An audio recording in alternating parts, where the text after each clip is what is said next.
And my ass is over here crying on the damn park bench over a little boy who don't even care about me, don't even check up on me. Women. Man asked me yesterday, what makes me think that a millionaire would choose to be with a woman like me, a woman who's in her 30s, I'm 34, over a young 20-something, fertile, beautiful, youthful woman. I went on to say, very confidently I might add, that the kind of man I'm looking for, the millionaire man of my dreams, choosing me over some young 20-something, choosing someone like me is a no-brainer. Because a woman in her 30s is completely different from a woman in her 20s. We have certain life experience, we have a certain level of personal power, we know what we want, we're not playing around, we're not playing games, we're not going out there. We've been done all of that. I said is, I know who I am. I know the value that I add to a man's life. And my millionaire husband, because he was able to accumulate certain wealth and success, he understands the power of investing in all the right things and people in order to get a great return on investment. So my millionaire husband is going to really see all the amazing qualities that I have. No, The ideas, the energy that I bring to his life, and is going to know and understand that I am absolutely unique and worth the investment, worth being chosen. that is not going to happen. Just know that when my future husband meets me, gets to know my mind, my heart, my spirit is in my energy, he's going to be so blown away because he's going to be like, I have never met a woman like her ever. I got to lock this down. He's going to happily renounce any other woman, no matter their age, no matter their beauty, for someone like me.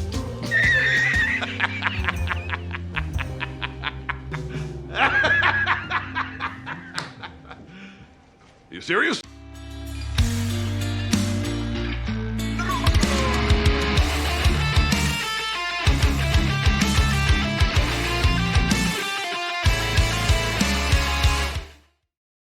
And gentlemen across the world, welcome back to another video of women dating over 30. Now, let's start with the mayhem. Turns out Ji-Hai had a change of heart after hearing her husband express his fear of being alone. Korean beauty influencer Ji-Hae has a husband that lives off of her, spends her money carelessly, then dares to gaslight her and tell her that she's the problem. First time?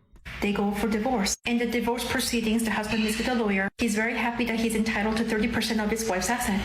Let's know that money's not gonna last forever. He tells Ji-Hae that he's afraid of being alone. Then she decides to drop the divorce. It's bewildering from a stranger's perspective. What is she getting from this marriage? She basically got a fully grown toddler who's not her son, reaching off of her. We don't even see him being a good homemaker, nor a good cook for her. He's a leech. Yet she feels like she needs him. Again, first time? Guys, I remember a few years ago when Adele had a divorce and her man got a lot of money because of the divorce. And the whole internet, and when I say internet, I mean feminist, were so butthurt about it, right?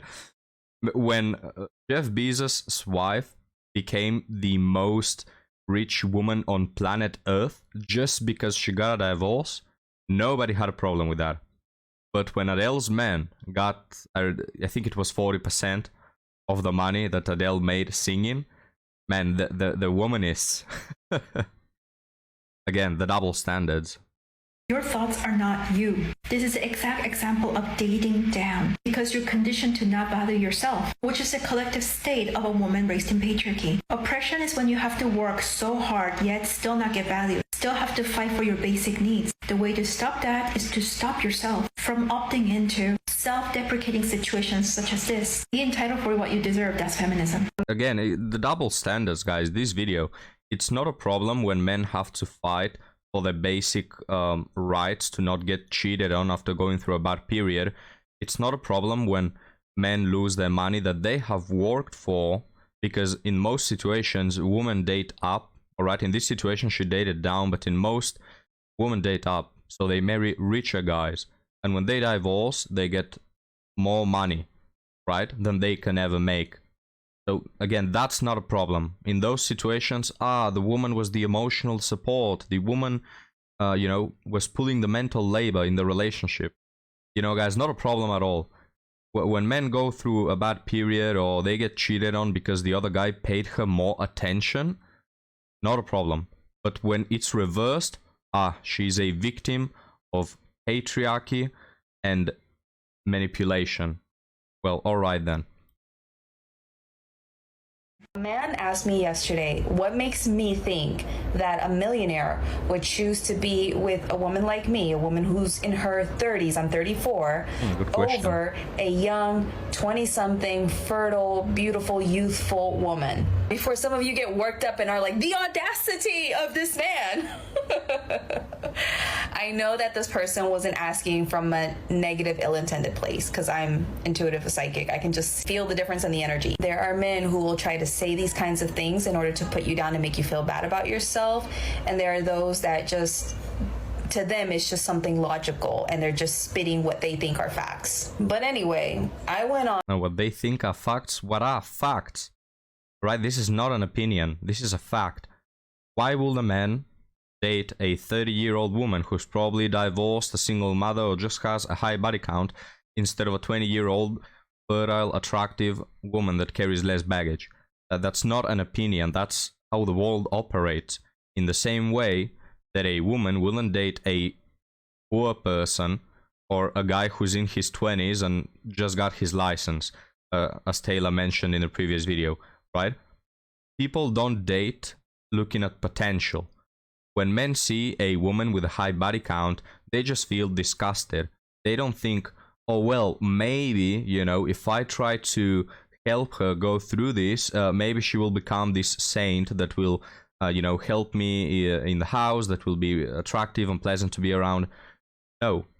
And in the same way, women do not date men who have potential. A guy who's 22 and just got his license, is finishing university and has the potential to become something. No, they meet you at the finish line when you're already rich, jacked, extremely famous, and you have a lot of things going on for you, right?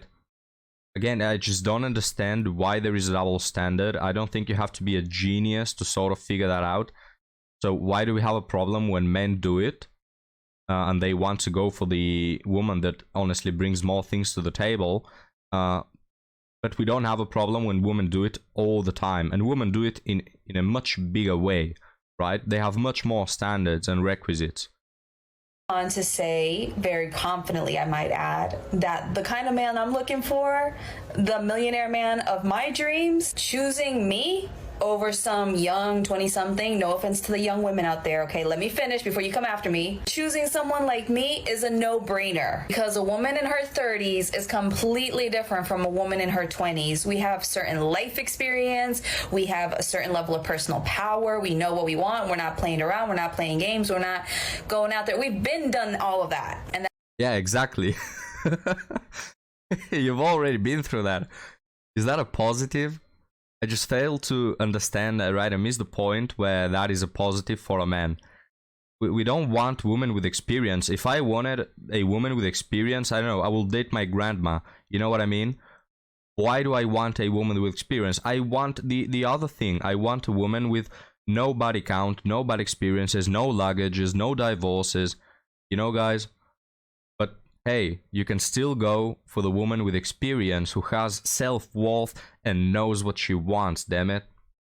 that's not to say that young 20-something-year-olds can't be of that mindset yet. There are absolutely incredible and admirable young 20-something women on this app whose content I follow, and these women have so much more maturity and self-awareness than I did at their age. But back to my story, though, what I said is I know who I am. I know the value that I add to a man's life. And my millionaire husband, because he was able to accumulate certain wealth and success, he understands the power of investing in all the right things and people in order to get a great return on investment. So my millionaire husband is going to really see all the amazing qualities that I have, the ideas, the energy that I bring to his life, and is going to know and understand that I am absolutely unique and worth the investment, worth being chosen. I just know that when my future husband meets me, gets to know my mind, my heart, my spirit, is in my energy, he's gonna be so blown away because he's gonna be like, I have never met a woman like her ever. I gotta lock this down. He's going to happily renounce any other woman, no matter their age, no matter their beauty, for someone like me. I was so proud of myself for being able to confidently say that to a person. Bravo. Bravo. I'm gonna clap to this woman, guys. Bravo. Any millionaire out there wanting to get this deal, gentlemen, hurry up.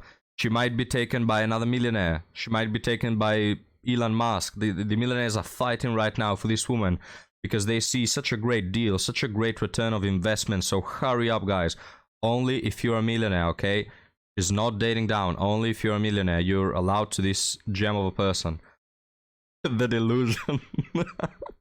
So we have the philosophy of manifesting right here, guys. And if you've never heard about that, it's basically speaking the reality that you want to bring into the real world, right? So if you think to yourself enough that you are entitled to a millionaire, that doesn't make you a delusional person who will probably become clinically insane. No, it's somehow something positive that will, you know, walk its way through life and create what you want, right?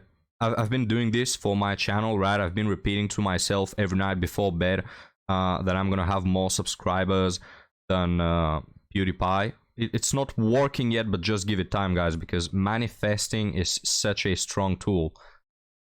Without needing to prove my worth, without getting all upset about it, like, how dare you, and all this other crap. Like, I had a certain level of certainty, and it was beautiful to witness myself having that conversation. You know what Yeah, guys, so the question to the guys, do you think that this woman will A, marry a millionaire because she manifested him and he knows the return, you know, the investment return, or do you think that she's gonna stay single at 30 and either stay single forever or marry a simp who she will later divorce at 40? Just, what do you bet? If you are a betting man, what would you bet on? You know what I find one of the hardest things about showing up on this app over and over and over again and sharing my story, Before she continues, guys, so she says, stop judging people. Now, when people always bring this up of stop judging, you just know that they did something wrong, right? People who don't do wrong decisions, they don't say stop judging because they know that they don't, you know, they don't have to be judged for anything. But it's always the single moms, it's always the women who were divorced or who spent their 20s dating the bad boys and realized that they made an error, are now the ones who say, stop judging, you know, walk a mile in my shoes. So let's see what she did wrong, gentlemen. sharing my viewpoints, sharing my advice, sharing, because I don't gatekeep. It's the massive amount of judgment that people hold to other people. Like, well, that's just common sense. Like, shouldn't we just have common sense? Like, shouldn't we just know that? Well, no shit. But you know what? When you're facing decision fatigue, like a lot of divorcees do, a lot of single parents do, a lot of people who are rebuilding their lives single-handedly, I think we have to remember that something that's common sense for you might be difficult for someone depending on what they're facing and climbing through in their overwhelm. Like, I remember when my kid was in 2nd grade and he said that he said to the teacher that he didn't understand something, and a kid next to him said, well, that's easy peasy. And the teacher looked over at the other kid with compassion and said, hey, this might be easy for you, but it might not be easy for other students, so we're not going to say that. So I'm going to reflect that back to the people that come on this page. What is common sense to you? What is easy peasy for you? What seems to come naturally for you doesn't come naturally to everyone else. And depending on where they are in their growth, how much emotional work they've done, where they're at in their career, where they're at in their stability, where they're at in their foundation, where they're at in every other area of their life, relationally, as a single parent, co-parenting, all of the things. We need to make space for people to not know information. Like, you don't need to know until you know, right? Yeah, so she made the mistake. and now she wants people to not criticize her for it, you know. She just wants to take no responsibility for the mistake. Now, divorces are hard. I absolutely agree. I think everyone can agree on that. Divorce is not something good and something pleasant to walk through. But here's the thing. It takes common sense, and it doesn't take much, to understand how dating works. You have to build in your early life to reap what you sow at a later age. So if you want to have a good marriage, if you want to have a stable family, you have to start working on that in your early years. You don't get to build a family and a strong future by spending 1 year of your life on dating apps trying to look for that Prince Charming after you've spent the last 15 years dating bad boys. That is common sense. And we men understand it more than you women do. Some guys don't understand it, but in general, men understand it way more than women.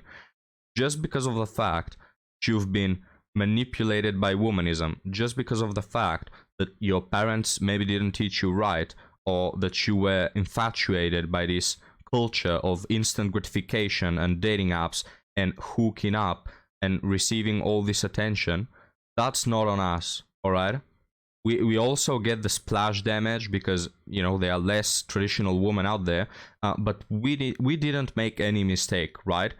I mean, men have been telling women for so many years, you know, don't be a 3 or 4, don't have a high body count, we don't like it, it doesn't make for great families, you know, it's not gonna, you're not gonna go to a good place. And women didn't care for the most part, right? They continued to have their fun. Stop being insecure. A real man would want me, even, you know, with my baggage. He would come to save me, and then nobody came, right? So there may be a lot of factors for why you went down that path, but it's not on us. So we're not going to pay for something that someone else broke, right? We're not going to serve jail time for a crime we didn't commit. If you've made your mistakes, knock yourself out. That's on you, right? No sympathy. You've made it, you know, you reap what you sow, as I mentioned. Right?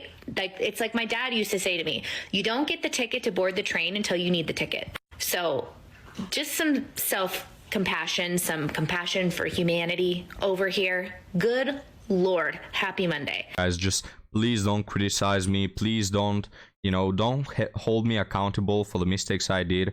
I just need the ticket when I need to use it. How convenient, right? I mean, I didn't need a man when I got all the attention and all the validation from strangers, but now that I'm in my 30s and divorced, I just really need a provider. So now is where I'm gonna try and cash in on that. No. Anyone else wish social media came with like a disclaimer, like, I don't know, like a little bubble on your Instagram that like you could type like what's going on in your life, so that way like you could spy on other people and like they could spy on you too, but it's like collective. So it's like, maybe you don't want to make like a Facebook post that's like announcing like I got a divorce, or like, well, actually probably I'm married people wouldn't do this because they want everything to like be about them, but you know, like little updates. Like for example, maybe you got a divorce and like you just want to like put it as a little note in your profile, so when people go looking and creeping, they can like see like, oh, I got a divorce, like don't ask me about it, you know? Or like maybe you like broke up with your boyfriend, or like maybe you like moved back home, maybe you're... Alright, gentlemen, now let's play a game. You have to take a shot every time she says like, but start from here or you will be dead already, right? Let's see if in the seconds left on this video you can knock yourself out just by taking a shot every time she says like not living where you want to live anymore, you had to like move back home with your parents. I don't know, I just feel like it'll like make us like stalk easier and just like have the updates, the tea like a little easier, you know? And also it's just like, you know, you can just like get out what you want to get out. You don't have to like share. You don't have to be like deleting stuff, like deleting all pictures of your ex and stuff. You can just like, or maybe you can't. Okay, guys, just drop it, please. Don't take a shot every time she says like, or I don't want you passing away. And like people will see that and they'll be like, oh, okay. Or you could even be like, my husband cheated on me. My boyfriend cheated on me. Or, you know, whatever, like I got a new job, like I make a ton of money, like leave me alone, stop creeping. I don't know, whatever you want to put. I just feel like it'll make like social media better. That's just kind of like my thought. I didn't understand anything about what this woman is trying to say. The only thing I understood is that she has too much free time on her hands and she's doing stupid TikToks instead of using it on something productive. But like, that's like my opinion, like, you know, like, yeah. You know, sometimes we nuance the shit out of things that are just very, very simple. So let me just say this. Your marriage is ending. Our marriages are ending because of one thing and one thing only. That is male normative alexithymia. What is alexithymia? Great question. I would love to tell you. Alexithymia is the psychological term for not being able to name or talk about your emotions. This doesn't mean you don't feel the emotion. Men feel the emotion and they just don't know how to talk about it or how to. Yeah, so basically, guys, translation, divorces happen because we men are clinically insane. We are just abnormal, you know, we don't know how to speak about our emotions. Even though the real reason why men don't speak about their emotion is because the little times when they do, they get misunderstood, or they get called names like insecure, toxic, controlling. But not only that, it's just, you know, talking about experience, the times we men share our experiences, women just lose respect. All right, this is not my opinion, this is a collective opinion. You can almost mathematically calculate it just every time you share your emotions. If you do it for a long period of time, or if you do it many times, chances are most probably the other woman will lose respect for you. Garner empathy from each other about said emotion. That labor doesn't just go away. It gets passed on to us. We deal with your emotions, the lack of ability that you have to regulate yourself. Our households live and die by your insecurities, what we're allowed to talk about and what we're not allowed to talk about. Yeah, you see, guys, so if it just proves my point. If you don't want to talk about something, maybe because, hey, that's how you deal with problems, or maybe because you just don't want to effing talk about it, you're insecure. And then they ask, why don't you tell us your emotions? Man, just go knock yourself out. All the couples humor in the world does not take away from the fact that you're just not interested in us. You're not interested in contributing in a way that doesn't work for you. And maybe your wife will never leave you, but I know for a fact there are wives all over the world who regularly cry themselves to sleep over their marriages. And what they know will never happen, which is you will never have that Westworld moment where you wake up and realize there are things you don't know about yourself that are harming other people. You have to be a fucking sociopath for that not to bother you. Not to make you change, not to make you do everything in your power, go to whatever fucking therapy, read whatever book you have to read to make that change. And if you are one of the good ones, one of the good guys, and you're not actively making this your top priority, then you are not one of the good ones. All right, so in order to be a good boy and a docile puppy, you have to follow what this woman understands and thinks. Well, that's really convenient. I wish it was the other way, right? I wish it was me who was telling how relationships ought to be and how women should react every time. But it's not on me. This is God's self-appointed person to dictate the rules of dating. But now it turns out, I don't care about your opinion, mostly because it's wrong. I understand where you're coming from, and it will be really convenient if your husband will react in the way that you expected him to be. But it just turns out men and women are not alike. They're different genders, they think differently, they go through emotions differently, and men just most of the time, they really don't want to share their emotions. It's not because they are insecure or something, they just don't feel the need to. It doesn't help them, and they don't have an instinct to do it.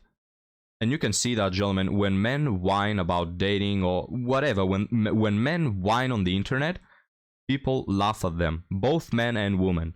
When women share a problem on the internet, everyone starts kissing their arse. Oh, queen, it will be fine, you are worth it, you deserve it.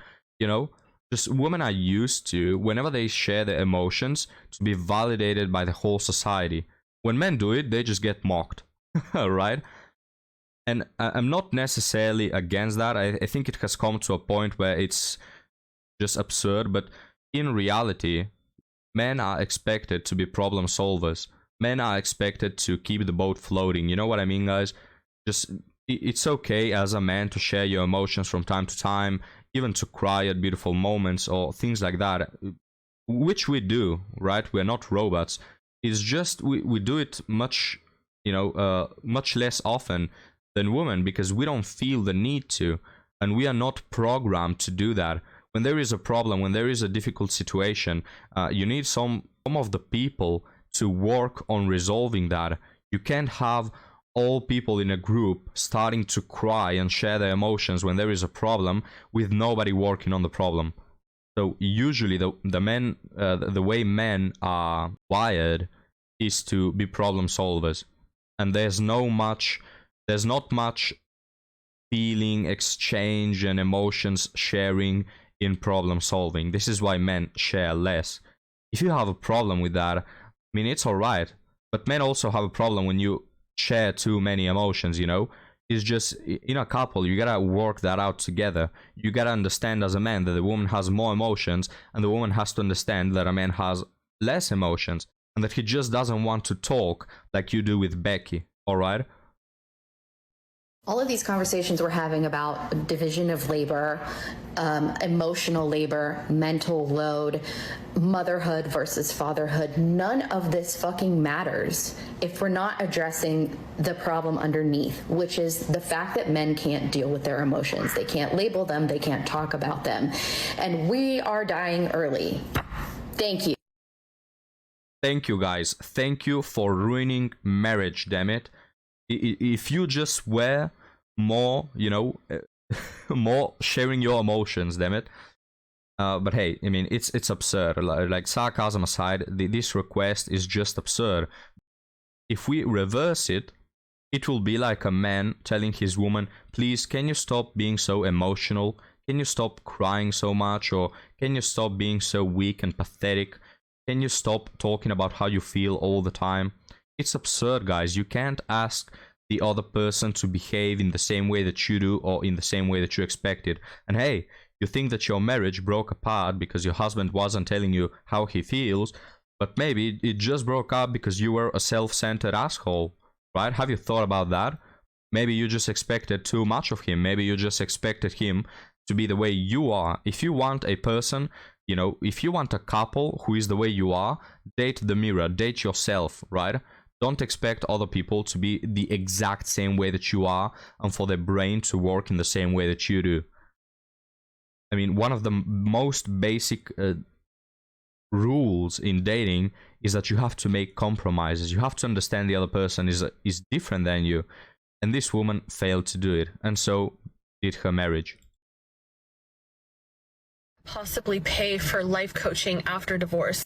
This is what a lot of women tell me when they want to work with me, but they say, like, Christina, I really don't have a whole lot of money. I've never paid for a coach before. I've never had a mentor before. Where do I even start? Do I even need this? It's really important to me to be able to put out programs and ways to work with me that are very cost efficient, because I know the struggles of going through divorce where you don't have a whole lot of money to be able to even apply to some of your growth after divorce. But their mind is always blown when I'm like, but you've already invested so much money in your divorce, which is just for the life experience itself. Divorce is an investment. So you've already made an investment in coaching, whether you liked it or not, just by going through divorce. We have another life coach, gentlemen, life coaches, dating coaches, marriage coaches, divorce coaches, just every coach on the spectrum, guys. I remember when I started watching Taylor like a year, 2 years ago, I barely see any dating coaches back then. Back then, what was famous and modern was that you were an entrepreneur, and we had so many women being entrepreneurs, when in reality they just had an OF account or some eyelash business that made $20 a week, right? But now, guys, I don't see women like that anymore. They've transitioned. All the entrepreneurs from before, they've transitioned to being life coaches and dating coaches that will solve your life. I wouldn't recommend them. Let's just say that. You're married and you're going to your single friends for advice. Why? They're not married. Like, why would you think that they would have the wisdom and knowledge to help you through that thing? Whenever you go to somebody about your spouse, you're not going to them to just complain and rant and bash your spouse, because a lot of women do that with their friends. And what happens is their friends validate their feelings about their spouse and then say, girl, you don't need him. You're better off without him. So divorce him. Damn it, guys. This woman is so right. This woman is so correct in everything she's saying. Like, first off, it's a huge middle finger to the last woman, because why would you ask for dating advice to a person who cannot date and doesn't know how to date? Why would you ask about marriage or divorce advice to a woman who's not been married, which is the case for most dating coaches? Like, I would absolutely approve of a dating coach who is a married woman with 4 kids. I would absolutely approve that. That's a good thing. But most of these dating coaches, guys, they're just bitter women who've never had a man commit to them. And they think that because Chad has trashed them 20 times, because they have so much bad experience, that somehow makes them an expert in dating. It's the, you know, to make an analogy, it's like a chef, a cook, who's being kicked out of 15 jobs because he doesn't know how to boil eggs, and he thinks that that somehow makes him really experienced in understanding the culinary world. But going back to what this woman said, she's absolutely correct. And not only that, but I absolutely agree. It's like a meme, it's like a stereotype, but it's true that the female friend group, whenever a woman wants to divorce, they always say these things, trying to break the relationship of, you can get something better, lady. You know, you can absolutely aim higher. He doesn't deserve you. You deserve something more. You know, he's just bringing you down. Leave him, etc. It's always what they say. And this is a reason why a lot of women divorce. Like, they see cringe on TikTok, or they talk with Betty down the street and they think that you know, after divorce, they're going to be so much better. Everything is going to be so easier because their friends, you know, just lie to them. And in the end, they just end single at 40, trying to find a man on dating apps and just getting men who want to bang her. It's absolutely hilarious. But I think the reason for that, guys, is that women who are single, you're not going to get the same answer to your problem from a woman who's married and from a woman who's single, right? Females who are single, when you tell them that something's wrong in your relationship as a woman, they will immediately tell you to break it off because they feel jealous that you have something that they don't, and they want to see you in the same situation as they are, right? Because misery loves company. So just, if you are a married woman, please never take advice from any woman who is not married as well. And same with guys. Especially single friends. Go to married people that have walked before you and that you know are going to point you in the right direction. So that could be your parents. Maybe it's not your parents. Maybe your parents come from a divorced relationship, or they would not be the best person for advice. So who do you need to go to? Someone that you may know, that you trust, that's going to really support you, a pastor, pay for marriage counseling. Hunter and I did that, and it was the best thing ever. So the TikTok ends right here, gentlemen, and what a sweet way to end the video. We've seen all the cringe, we've seen all the bitter woman. Now we end with a rational, normal, pleasant woman. The dog was just about to die, but finally, guys, with the last TikTok, it managed to get up on his legs and survive this video. So if you survived it, please leave a like, subscribe if you like this content, and I will see you next time, guys. Leave me your thoughts down in the comments, and thank you for watching.